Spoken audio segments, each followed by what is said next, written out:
Good morning বন্ধুরা, welcome back to my channel. আমি সবিতা কুহেলি world চ্যানেলে আর একটা নতুন ব্লগে তোমাদের সবাইকে স্বাগত। আশা করছি যে যেখান থেকে ভিডিওটা দেখছো সবাই ভালো আছো, সুস্থ আছো, আমরাও ভালো আছি। তো আজ হচ্ছে বুধবার আর এখন বেজেছে কটা বলো তো? এখন বেজেছে 5:30। আর এখন থেকে আমার ব্লগটা শুরু। তো ঘুম থেকে উঠেই যেসব কাজগুলো আমি করে নেই ওগুলো করে নিয়েছি। তো এখন বোতলগুলো ধুচ্ছি। দিয়ে আজকে ভাবলাম যে মেয়ের যেহেতু আজকে মাসের শেষ দিন, তো মেয়ের স্কুল ছুটি আছে, তাই ভাবলাম যে আজকে রান্নাঘরটা ডিপ ক্লিন করে নিই আর সেটাই তোমাদের সাথে শেয়ার করব। তো এই দেখো, আমি তো ঘুম থেকে উঠে সব কাজ গুছিয়ে নিয়েছি। তো মেয়ে এখনও পর্যন্ত ঘুমিয়ে আছে। তো মশারিটা আমি খুলে নিই আর ওকে ডাকছি বারে বারে, ও উঠছে না। ওর স্যার আসবে 7টাতে। তো আমি ওকে 6টা থেকে ডাক দিতে শুরু করি, উঠেই না। যতক্ষণ না ওর কাছে গিয়ে ওকে টেনে উঠাই ততক্ষণ উঠে এভাবে করে। তো ওকে আবার টেনে উঠালাম, এই যে হাত ধরে আবার টেনে হাত থেকে নামাতে হচ্ছে। দেখো, যতক্ষণ না আমি যাই ততক্ষণও উঠে না। তো তোমরা ভিডিওটা দেখতে থাকো, আশা করছি ভালো লাগবে। তো আমি কিভাবে, আমার নিজের বাড়ি নয়, এটা হচ্ছে আমার ভাড়া বাড়ি। এই ভাড়া বাড়িটাকে আমি সবসময় পরিপাটিভাবে গুছিয়ে রাখি।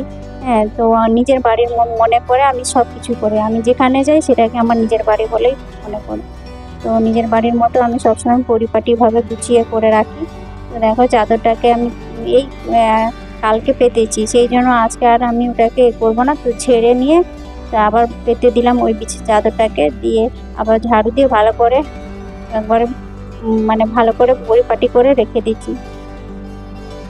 তো আমাদের ঘরে কি বলে 3টে খাট আছে। তো 2টো ডবল খাট আর একটা হচ্ছে সিঙ্গেল আছে। তো যখনই কাচি 3টে বেডশিট একদিনে কাচতে হয়। আর হচ্ছে সব বালিশের কভার এগুলো সব কিছু নিই, তো মেশিনে কাচি। তো এদিকে দেখো বন্ধু, আমি চলে এসেছি। আমি সকালবেলায় রান্নাঘরটা ক্লিন করব। তো ঘর তোর উঠোন ঝাড় দিয়ে দিয়েছি। তো সকালবেলা না করলে বেলা হলে আমার ভালো লাগে না। তো সকাল সকাল আমি রান্নাঘরটা ডিপ ক্লিন করে নেব। তো মেয়ে মোবাইলটা নিয়ে এসেছে, আমাকে কি একটা দেখাচ্ছে যে কি মেসেজ এসেছে, সেটা আমাকে দেখাচ্ছিল। তো আমি বললাম এখন আমার দেখার সময় নেই, তুমি রেখে দাও, পরে দেখবো আমি। তো দেখো রান্নাঘরের এই দেখো বাসন রাখার র্যাকটা আছে, এটাকেও আমি পরিষ্কার করে নেব। তো মাসে একবার করে যদি 1 ঘন্টা সময় দিয়ে রান্নাঘর যদি এভাবে করা যায় না, তাহলে তেল চিটানি হয় না। যে কোনো জিনিসে হাত দিলে তো তেল চেট করবে। তো এই তেল চিটানিটা থাকে না। আর ভালো লাগে, দেখতেও ভালো লাগে, পরিষ্কার থাকে। তো আমি এইভাবে পরিষ্কার করি। তো আমাদের এটা বললাম না ভাড়া বাড়ি। ভাড়া বাড়ি হলেও নিজের মতোই করে সব কিছু করছি। তো নিজস্ব যখন বাড়ি হবে তখন না হলে কিচেন চিমনি নেওয়া যাবে। তো এখন নেই যখন, এইসব সবসময় পরিষ্কার করতে হচ্ছে। মাসে একবার করেই ডিপ ক্লিন করছি। আর 1 সপ্তাহ বা 15 দিন অন্তর এমনি মানে ভালো পরিষ্কার লাগতে একটুখানি পরিষ্কার করে মুছে নেই, এইভাবেই করি। তো ডিপ ক্লিন করতে গেলে তো সময় লাগবে না। তো এটা আমার ডিপ ক্লিন করতে কম করে 1 ঘন্টা লেগে গেছে। দেখো এখন আমি ঝাড়ু দিয়ে সব মানে যত সব মশলার কৌটো, বাসন রেখে যত বাসন সবগুলো নামিয়ে নিয়েছি, এবারে ছেড়ে নিচ্ছি। পরেও মাকড়সার ঝোল এইসব ছিল 1-2টো, সেগুলো আমি ছেড়ে নিচ্ছি। তো আমি হাত পাচ্ছে না আমার। তো এখন নারকেল ঝাড়ু দিয়ে আমি পরিষ্কার করছি। তো ফুল ঝাড়ু দিয়ে আমার তো পরিষ্কার হয় না। নারকেল ঝাড়ু দিয়ে হলে পোকা মাকড় যা কিছু থাকে ভালো করে পরিষ্কার করা হয়। তো আমি বিশেষ নারকেল ঝাড়ু দিয়েই ঝাড়ি। তো হাত পাচ্ছে না বলে দেখতে পাচ্ছ আমি চেয়ার নিয়ে এসেছি, চেয়ারে উঠে করছি। আগেরবার আমার একটা ব্লগ ভিডিওতে তোমরা দেখেছো, বড় ভিডিওতে, যে আমি ওই সেই পুরো ঘরটা যখন পরিষ্কার করি সেই রকম সবসময় মানে এই ঝাড়ু দিয়েই করি। আমি ফুল ঝাড়ু দিয়ে আমার মন পোষায় না, ওকে ভালো যেন পরিষ্কার হয় না, মাকড়সা জালগুলো আবার যেন ঘুরে আবার দেয়ালে লেগে যায় এরকম মনে হয়। তো আমার হাত পাচ্ছিল না বলে এখন কি করবো, তখন এই ফুল ঝাড়ুটা নিয়ে এসে এখন আবার করতে হচ্ছে আমাকে। না ভালো লাগলেও করতে হবে, উপায় নেই, হাত না পেলে। তো এবারে সব পরিষ্কার করে নিয়েছি, এবারে মোছার পালা। এরকম একটুখানি গরম জল দিয়েছি ওখানটাতে, এইগুলোতে র্যাকগুলোতে দিয়ে একটু ভিম লিকুইড দিলাম আর হচ্ছে একটু সার্ফ দিলাম, দিয়ে ভালো করে ঘষে নেবো। প্রথমে স্কচ ব্রাইট দিয়ে ঘষলাম, তারপরে আবার লাতাটা দিয়ে ঘষে দিচ্ছি। ওগুলোতে একটুখানি তেল চিটানি করে তার উপর আমি মানে পেপার দিয়ে রাখি, পেপার দিয়ে তারপরে ওই মশলার কৌটোগুলো রাখি। এইটা আমার হচ্ছে মানে একটা কি বলবো, না যতক্ষণ না পরিষ্কার করি মনটাও শান্তি না। রান্না বান্না থাক, তো আগে পরিষ্কার পরিচ্ছন্ন করে নিই, তারপরে অন্য কাজ। আর যখনই আমি এগুলো সব সরাচ্ছিলাম না, তখন জানো বন্ধুরা কি সব বেরোচ্ছে, সে ককরোচের বাচ্চা, এই ককরোচ ছোট ছোট সব মানে বাচ্চাগুলো এর ভেতরে সাইডে রয়ে গেছে। যেই পেপারটা তুলে নিয়েছি তখন এইসব দেখা যাচ্ছিল, ককরোচের বাচ্চাগুলো ছোট ছোট। সব ঝাড়ু দিয়ে এরকম করে মেরে দিলাম। কি করবো, দেখতেও মানে ঘৃণা লাগছে। তো এদিকে আমার দেখো ওই মশলা রাখার ওই যে র্যাকটা, ওইটাতে আমি পরিষ্কার করে নিয়েছি।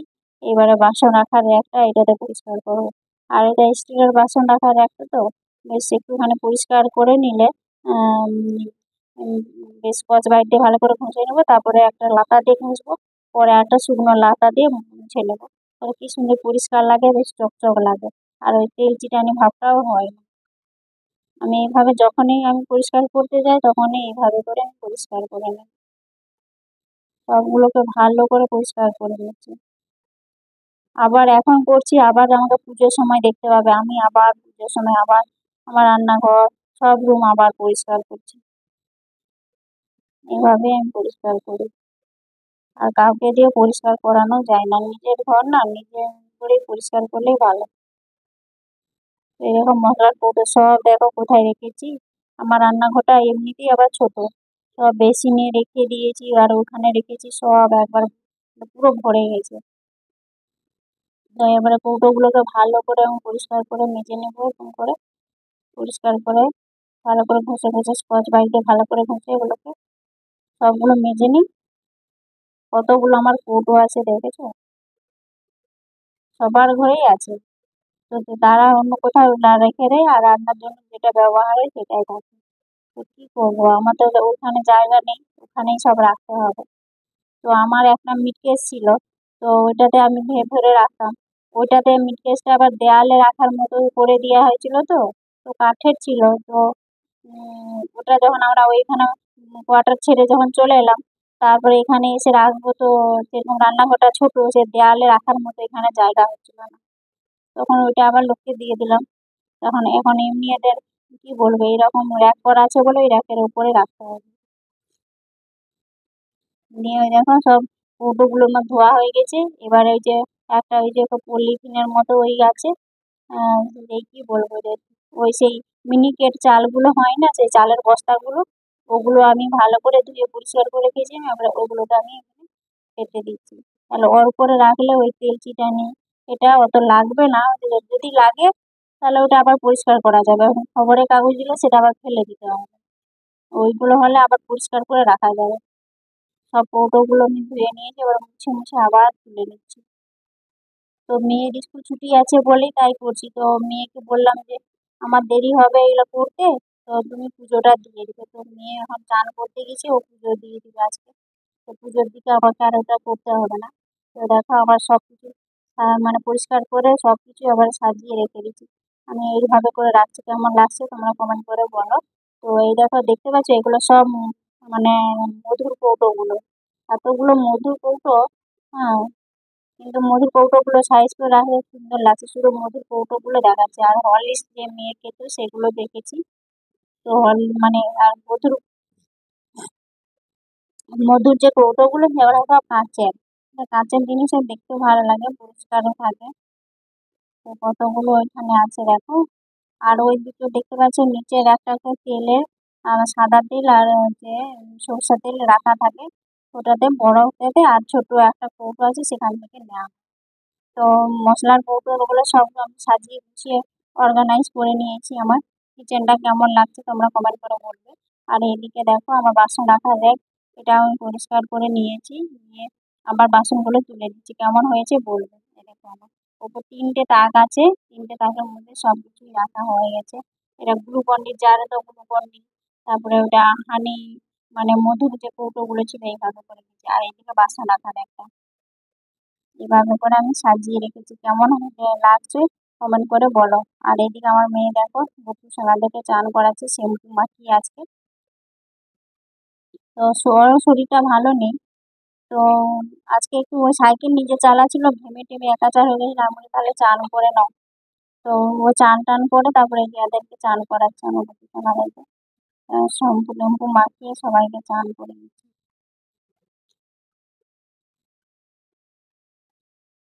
কেমন লাগছে ও যে পুজো করছে, কেমন হয়েছে তোমরা কমেন্ট করে বলবে।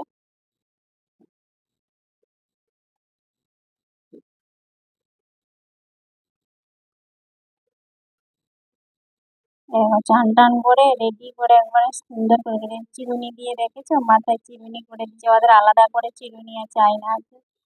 তো চিরুনি করে দিল, এবারে আয়নাটা মুখ দেখিয়ে দিবে এরকম। আর একটুখানি স্যান্ড লাগিয়ে দিচ্ছে। আর ও করলে ওই সব একটুখানি করে সাজুগুজু করে বেশিক্ষণ করে। তো আমি বেশিক্ষণ করি না, কেননা আমার তাড়া থাকে, রান্না থাকে এ থাকে। ওই জন্য আমি অত মানে অনেকক্ষণ ধরে পুজো করতে আমি পারি না, তো দেরি হয় বলে, রান্না থাকে বলে। তো মেয়ে ও নিজে আজকে পুজো করছে নিজের মতো করে, ওকে আজকে বলি না যে তোমার সময় লাগুক লাগুক। ও পুজো করছে ও নিজের মতো করে। এই দেখো পুজো হয়ে গেছে, আরতি করে নিচ্ছে ও। আর সিংহাসনটা সাজিয়েছে। কমেন্ট করে বলো আমাদের ঠাকুর ঘরটা বা সিংহাসনটা কেমন হয়েছে। তোমরা একটা লাইক করে কমেন্ট করলেই তবেই আমাদের ভালো লাগে। তাহলে আমরা মানে আবার নতুন নতুন এরকম ভিডিও নিয়ে আসবো। আর তোমরা প্লিজ ভিডিওগুলো দেখো। আর যদি ভিডিও কোথাও যদি ভালো লাগে তাহলে প্লিজ চ্যানেলটাকে একটু সাবস্ক্রাইব করে দিও। তো এইদিকে আমি দেখো রান্না বসিয়ে দিয়েছি। তো আজকে কি রান্না করবে দেখো, চিকেনটাকে আমি মেরিনেট করে রেখেছি, ওইটা রান্না করব। আর বেশি সেরকম আর কিছু করবো না, আর ভাত করবো। যেহেতু অনেক দেরি হয়ে গেছে, তারপরে খিদেও লেগে গেছে। আর এত কাজ করার পরে আর এত বেশি রান্না করতেও হচ্ছে পারে না। এই জন্য ভাত করে নিয়েছি আর এটা করেছি। শেষে দেখাচ্ছি কি কি হয়েছে। আর মাংসটাতে দিয়েছি মানে শুকনো লঙ্কা 1 চামচ মতো দিয়েছি, দিয়ে আর কাঁচা লঙ্কা দিয়েছি। মেয়ে ঝাল হলে খাবে না সেই জন্য। আর এই দেখো একটা মশলা দেখালাম, চিকেন কারির যে মশলা হয় সেটাই। তো আমি ঝোল করবো না চিকেনটাতে, তো একটুখানি মাখো মাখো করবো, সেটাই করে নিচ্ছি। এরকম মশলাটা দিয়ে দিচ্ছি, মশলাটা দিয়ে আবার ঢাকা দিয়ে রেখে দেবো। তাহলে আমার হয়ে যাবে মাংসটা। আর কি কি রান্না করেছি সেটা দেখো, এই যে মাংসটা করেছি। আর এইদিকে দেখো আমার হাজবেন্ডের শরীরটা ভালো নাই, পেঁপে সেদ্ধ, কলা সেদ্ধ, আর এই যে আগের দিনের শাক ছিল, আর এই যে আমরা চাটনি আর পাঁপড় ভাজা, এগুলো হয়েছিল। আর এই দেখো আমরা খেয়ে দিয়ে উঠেছি আর বৃষ্টি শুরু হয়ে গেছে। ভিডিওটা এখানে শেষ করছি।